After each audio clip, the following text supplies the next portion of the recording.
Avez-vous remarqué combien de fois par jour prenez-vous le téléphone sans même vous en rendre compte? Ou comment vous sentez-vous agité lorsque vous n'avez rien à faire, à consommer ou à faire? Carl Jung, le psychologue suisse révolutionnaire, a compris que ces compulsions apparemment inoffensives révèlent quelque chose de beaucoup plus profond dans la condition humaine. Pour Jung, la dépendance n'est pas simplement une question de volonté faible ou de manque de discipline. C'est un symptôme éloquent d'une âme qui crie en demandant l'attention, d'un soi qui a été systématiquement ignoré en faveur des exigences externes de la personne sociale. La vérité est qu'il est rarement dit à haute voix que nous vivons dans une culture qui nous apprend à nous fuir très tôt.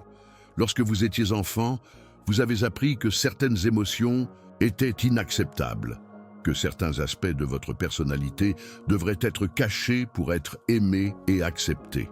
Cette fragmentation initiale de la psyché crée ce que Jung a appelé la division psychique, une séparation douloureuse entre qui vous êtes vraiment et qui vous sentez que vous devez être pour survivre dans le monde.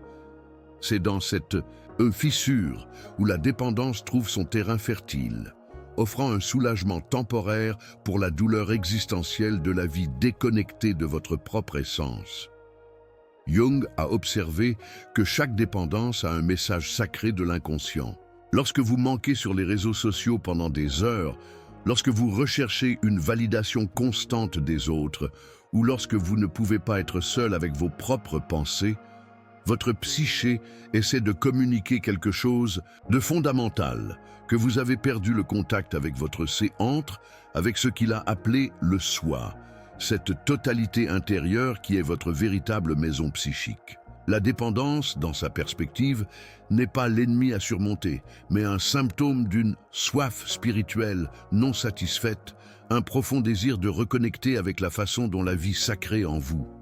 Ce qui rend cette compréhension si libératrice, c'est que vous transformez complètement votre relation avec le combat. Vous n'êtes plus une personne brisée qui doit être arrangée, mais un être humain dans le processus d'individuation qui reçoit des signaux importants de sa psyché sur ce dont il a besoin pour guérir et intégrer. Votre dépendance, aussi douloureuse, souligne exactement où vous devez attirer votre attention, vers les parties de vous-même qui ont été exilées, réprimées ou refusées et maintenant pleurées pour la reconnaissance et l'intégration. Dans votre vie consciente, nous vivons à une époque de privation chronique de la dopamine et paradoxalement obsédés par des stimuli constants. Jung ne connaissait pas les détails neuroscientifiques que nous avons aujourd'hui, mais sa compréhension de la psyché a brillamment anticipé ce que nous savons maintenant.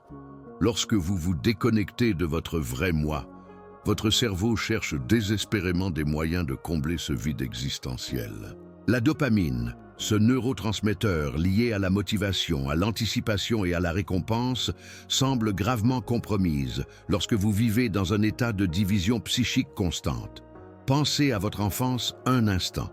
Combien de fois vous ont-ils dit de taire lorsque vous avez exprimé des émotions intenses?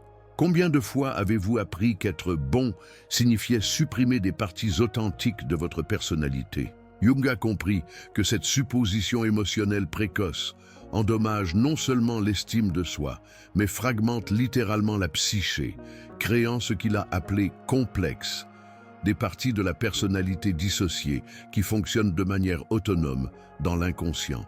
Lorsque vous réprimez systématiquement votre colère, votre tristesse, votre créativité ou votre spontanéité, ces énergies ne disparaissent pas. Ils deviennent de l'ombre et recherchent l'expression par des symptômes, y compris les comportements addictifs. L'épuisement de la dopamine que vous ressentez n'est pas seulement la chimie, elle est existentielle. Lorsque vous vivez déconnecté de vous-même, lorsque votre vie est dominée par une personne qui ne reflète pas votre vraie nature, votre cerveau perd accès aux sources naturelles de motivation et de but. Jung a observé que les êtres humains ne peuvent pas prospérer vivre un mensonge, même si ce mensonge est socialement acceptable. Votre psyché sait quand vous trahissez votre nature essentielle, et le manque d'énergie, L'apathie et la recherche compulsive de stimuli externes sont des moyens de protester contre cette trahison. Ce qui rend cette compréhension si puissante, c'est qu'elle pointe vers la vraie solution. Il ne s'agit pas d'augmenter artificiellement la dopamine par plus de stimuli ou de distractions, mais de renouer avec les sources authentiques d'énergie psychique que Jung a identifiées dans le soi. Lorsque vous commencez à honorer vos véritables émotions, lorsque vous autorisez les parties réprimées de votre personnalité émerger à la conscience, lorsque vous alignez votre vie externe avec votre vérité interne, la motivation naturelle revient.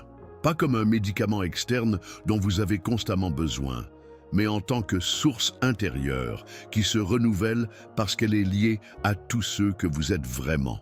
Le génie de l'approche Jung pour la guérison de la dépendance réside dans sa compréhension que vous ne pouvez pas guérir ce que vous ne reconnaissez pas consciemment. Alors que la plupart des approches se concentrent sur l'abstinence ou le contrôle du comportement, Jung était directement au cœur de la question, la nécessité de rendre l'inconscient conscient. Pour lui, toute dépendance est fondamentalement une tentative infructueuse d'autoréglementation psychique, votre psyché essayant d'équilibrer les forces internes qui ont été systématiquement ignorées ou réprimées. Lorsque Jung a parlé de l'intégration, il ne faisait pas référence à un processus intellectuel, mais à une transformation profonde de la personnalité totale.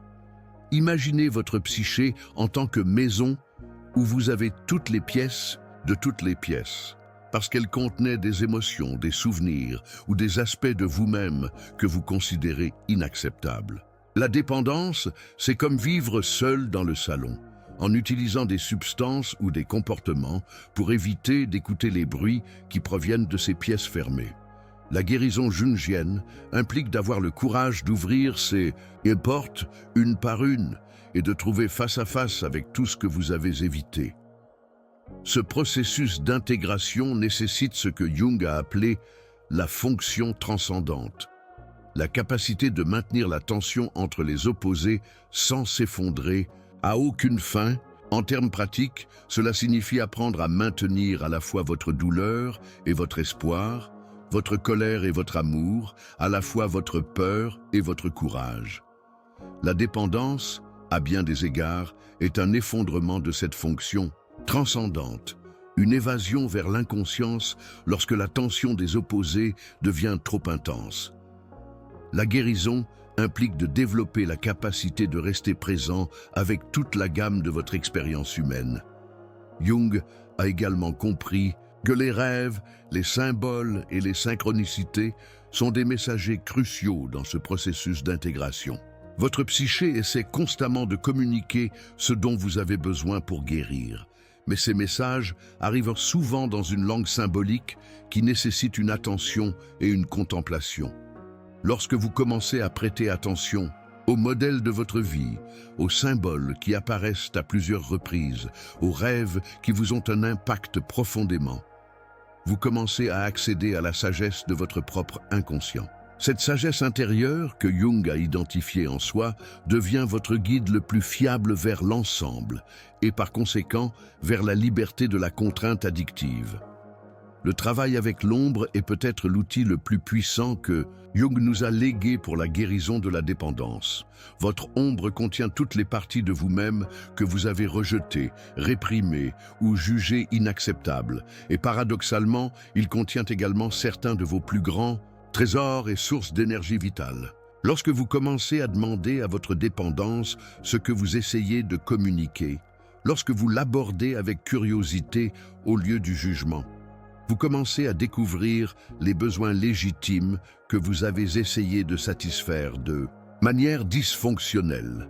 Imaginez un instant que votre dépendance a une voix. Que pourrais-je vous dire? Peut-être que vous êtes épuisé de faire semblant d'être quelqu'un que vous n'êtes pas. Qu'est-ce qui a désespérément besoin de ressentir quelque chose de réel dans un monde qui se sent de plus en plus artificiel? Que désirez-vous pour la connexion, la créativité, l'aventure et ou simplement le droit d'exister sans avoir à vous justifier constamment? Le travail avec l'ombre implique d'écouter ses voix avec compassion et de trouver des moyens sains pour honorer les besoins authentiques qu'il révèle.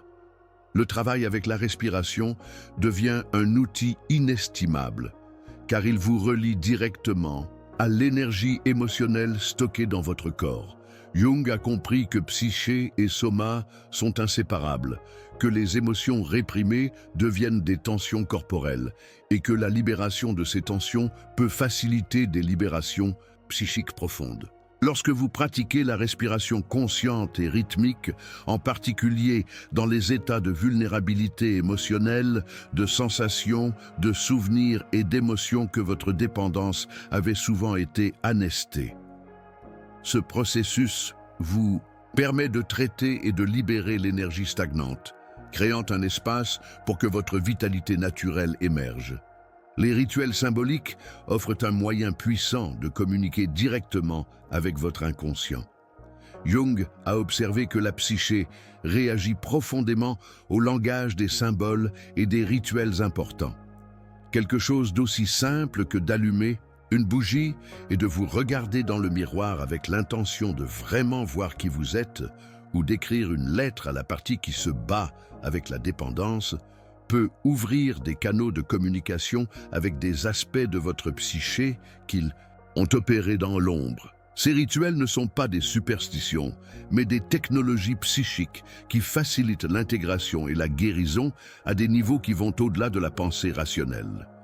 L'individuation, le concept central de l'ensemble du travail, de Jung représente le processus de devenir qui vous êtes vraiment, pas qui les autres s'attendent à ce que vous soyez, pas qui vous pensez être, mais qui vous êtes dans votre essence la plus profonde. Dans le contexte de la guérison de la toxicomanie, cela signifie que l'objectif n'est pas à nouveau d'être celui avant le comportement addictif, mais d'évoluer vers une version plus vraie, authentique et intégrée de vous-même. Votre dépendance, aussi douloureuse qu'elle ait été, a également été un enseignant qui vous a montré exactement ce dont vous avez besoin pour guérir et intégrer.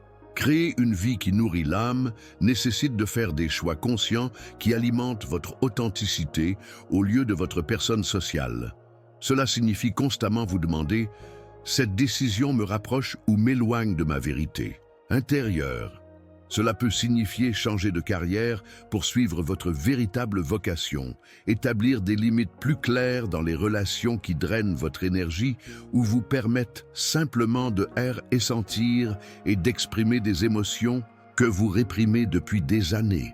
Jung a compris que lorsque vous vivez en alignement avec vous-même, la vie devient naturellement plus satisfaisante et significative, ce qui réduit la nécessité de rechercher la satisfaction dans les sources externes. La transition de la stimulation au sens est fondamentale dans ce processus. Notre culture est obsédée par une stimulation constante, plus de contenu, plus d'expérience, plus d'intensité.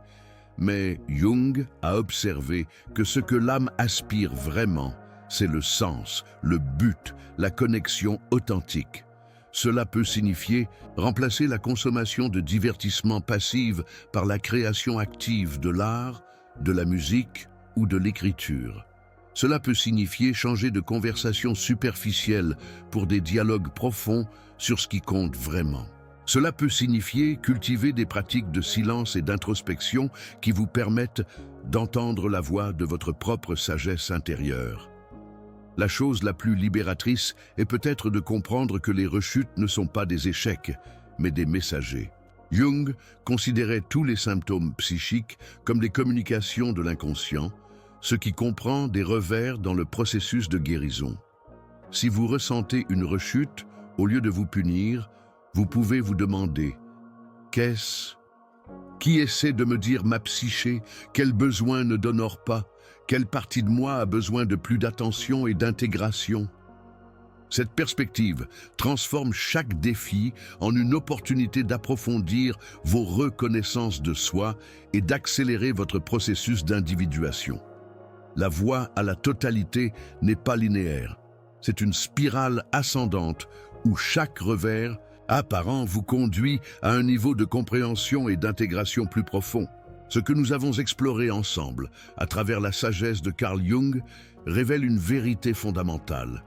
Votre lutte contre la dépendance n'est pas un échec personnel, mais un appel sacré vers l'ensemble. Jung nous a appris que lorsque nous faisons l'inconscient conscient, lorsque nous intégrons notre ombre et honorons les besoins authentiques de notre âme, la contrainte perd naturellement son pouvoir sur nous. Votre dépendance a été un enseignant grave, mais aussi un guide qui a souligné exactement où vous devez attirer votre attention sur la guérison et la croissance. Qu'en est-il de cette exploration de la perspective jungienne de la dépendance? Et résonner plus profondément avec vous? Comment votre propre processus d'individuation se manifeste-t-il? Quel message essaie de communiquer votre psyché à travers vos modèles et vos difficultés? Partagez. Votre histo y raconte et peut éclairer la voie à d'autres qui naviguent sur ce territoire sacré de transformation personnelle. Si ce contenu a touché quelque chose de profondément en vous, assurez-vous de vous abonner à la chaîne de Canal et d'activer les notifications. C'est un espace pour les penseurs profonds, pour les chercheurs d'âme, pour ceux qui sont fatigués de faire semblant et prêts pour le vrai travail de devenir qui ils sont vraiment. Comme si cette approche jungienne vous a offert une nouvelle perspective lors de votre propre journée de guérison. N'oubliez pas, vous n'êtes pas brisé, vous devenez. Votre chemin vers l'ensemble est unique et sacré, et chaque étape, même ceux qui ressentent des revers, vous rapproche de votre vraie maison, votre moi authentique et intégré.